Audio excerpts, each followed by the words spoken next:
कि हमारे महागुरु जी महिपाल जी सर आज हमारे बीच में आए हैं और मुझे उनसे 4 साल पहले भी मिलने का अवसर मिल चुका है और आज मैं बेहद खुश हूँ कि मुझे उनसे दोबारा मिलने का अवसर मिला है।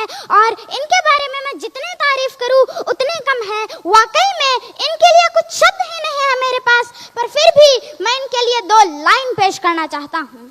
ये हुनर, ये सादगी, ये हुनर, ये सादगी, ये अपनेपन की मूरत नहीं देखी, किरदार तो बहुत देखे हैं जमाने में, किरदार तो बहुत देखे हैं जमाने में सर जी, लेकिन आपके जैसी शख्सियत नहीं देखी।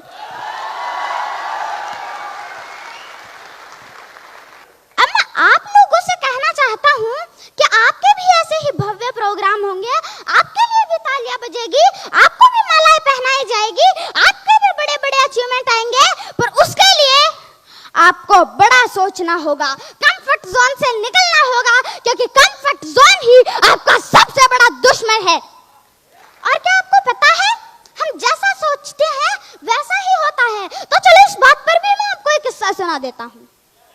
क्या सुनना चाहोगे? एक व्यक्ति जो बहुत गरीब था, वो रोड के साइड में बैठकर खाना खा रहा था। उसके हाथ में ओनली एक रोटी थी, उसके साथ में कुछ नहीं था, ना सब्जी ना चटनी। फिर भी वो कुछ इस तरीके से रिएक्ट कर रहा था कि उसके पास कुछ है और वो उसको खा रहा है, कुछ यूं वो खा रहा था। एक बंदा जो उसको दूर से नोटिस कर रहा था, उसने पास आकर पूछा, भाई तुम ये क्या कर रहे हो? तुम्हारे पास तो रोटी के साथ में कुछ है भी नहीं, फिर भी तुम यूं क्या कर रहे हो? तो उस गरीब व्यक्ति ने बोला, साहब गरीब हूँ, बस सोच रहा हूँ कि मेरे पास चटनी है और मैं उसको खा रहा हूँ। तो उस व्यक्ति ने बोला, अबे साले, अगर तू सोच ही रहा है तो काजू कतली सोच, बादाम की बर्फी सोच, रसगुल्ले सोच, गुलाब जामुन सोच, कम से कम सोच तो बड़ी रख। Thank you. तो इसी तरह हमें भी अपनी सोच हमेशा बड़ी रखनी चाहिए, है कि नहीं? तो अब कुछ लोग कहते हैं कि हमको प्रोडक्ट प्लान नहीं आता, बिजनेस प्लान नहीं आता, इनकम प्लान नहीं आता, FIM नहीं आती, क्लोजिंग नहीं आती। तो मेरे दोस्त, एक बार खुद पर भरोसा तो करके देख, तुम सब कुछ कर सकते हो। बार बार अभ्यास करो, अपने काम के प्रति पागल बन जाओ, क्योंकि पागलों ने ही इतिहास रचे हैं।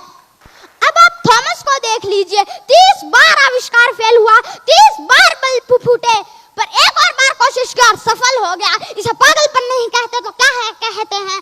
आप इलॉन मस्क को देख लीजिए, जो दुनिया में नंबर 1 रिच मैन है, 1000 करोड़ की कंपनी बेच डाली उन्होंने, खुद जाके रेंट के मकान पे रहने लगे, सारा पैसा बिजनेस में लगा दिया। इसे पागलपन नहीं कहते तो क्या कहते हैं? तो हमें भी अपने काम के प्रति पागल बनना होगा। और मैं आपको एक बात कहना चाहता हूँ, जिंदगी में ठोकर और ताश में जोकर बहुत इंपॉर्टेंट है, क्योंकि ये कभी भी माहौल बदल सकते हैं। अब दुनिया में कुछ प्राणी ऐसे होते हैं जो कहते हैं हमको छत पे जाना चाहते हैं, हम छत पे जाना चाहते हैं, वो भी बिना सीढ़ियां चढ़े। तो भाई कम से कम सीढ़ियां तो चढ़ ले, उनको सीढ़ियां तो चढ़नी ही पड़ेगी। और वो कहते हैं कि काश हम भी महागुरु जी महिपाल जी की तरह रॉयल एम्बेसडर होते। तो मेरे दोस्त, महिपाल जी को भी ये मुकाम इतनी आसानी से नहीं मिला है। उनका भी पहला चक ब्रॉन्ज ही था, ब्रॉन्ज के बाद हुआ उनका silver, gold, platinum, emerald, Ruby star sapphire, diamond, blue diamond, black diamond, royal diamond, crown diamond, ambassador, और फिर जाकर वो रॉयल एम्बेसडर तक पहुंचे, खुद पर भरोसा करते हुए, सारी मुश्किलों को पार करते हुए आज वो रॉयल एम्बेसडर तक है। और मैं आपको एक बात बताना चाहता हूँ, हमारे महागुरु जी महिपाल जी की इनकम 6 साल में 40 करोड़ तक पहुंच चुकी है। और अगर